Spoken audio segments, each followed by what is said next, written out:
after Tracy's death, and whether it's relevant or applicable to this case, we'll have to wait and see when the trial actually starts and how the prosecution intends to use them.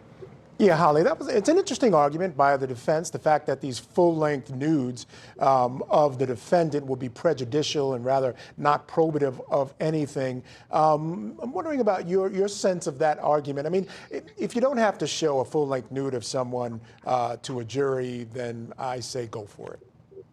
I think that's right. I think it's interesting that we have to tie the word prejudicial to it and probative to make it, past that balancing test. But I think what we're really talking about is that it's unnecessary to show this defendant's entire nude body to the jury when we're really just trying to perhaps identify an alleged injury or a scratch or some sort of physical mark that the defendant received after this interaction with the victim, Tracy.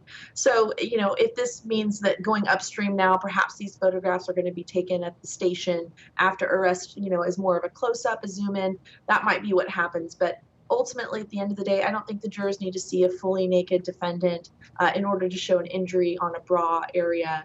And I think that just makes good sense. I think it would be unnecessary and egregious, actually. Yeah, I'd have to agree. And Shanley, one last quick question for you. Now, we know that the letter that Michelle Boat wrote regarding her attorney when she was talking about perhaps getting him removed from the case, she was upset that he wasn't fighting hard enough to stop her husband from testifying. Now, I know the witness list is currently under seal. Do we know if the husband will be testifying in this case?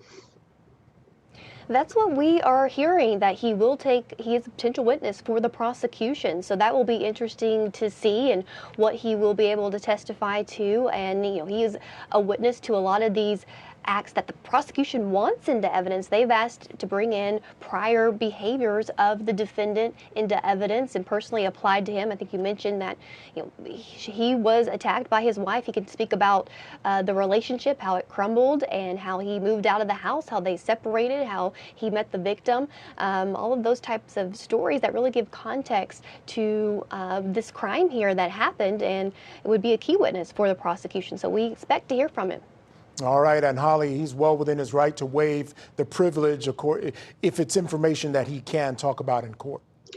Absolutely. And Michael, in the very beginning of this segment, I said we can expect that there is a mountain, a treasure trove of emails, sobbing, hysterical, obsessive emails, phone calls, interactions, histrionics. A person that kills the person that's divorcing them's new girlfriend is a person that has detached from reality and is unable to control their emotions. So there is going to be so much information that her husband or ex-husband can testify to. And you don't think this guy is ready to testify against his wife, the person that he thinks killed his girlfriend, especially after his Facebook post? And also her obsession with this man is showing up in this letter. I'm not surprised one bit that she's wanting to focus her obsession again back on this man and how he should not be able to testify. And, again, I think she should have an affirmative defense of the mental capacity issue, but that's just my opinion. I imagine he's going to have so much to say and so much that he's personally witnessed and had to go through at the hands of this woman, which led to his desire to break up with her. I agree with you 100%. And again, that is the case of Iowa versus Michelle Boat. We'll be bringing it to you live right here on Court TV beginning either tomorrow or Thursday. Holly, stand by. Shanley, thank you so much for that report. Now, coming up, we have a lot more to talk about, including a new controversy surrounding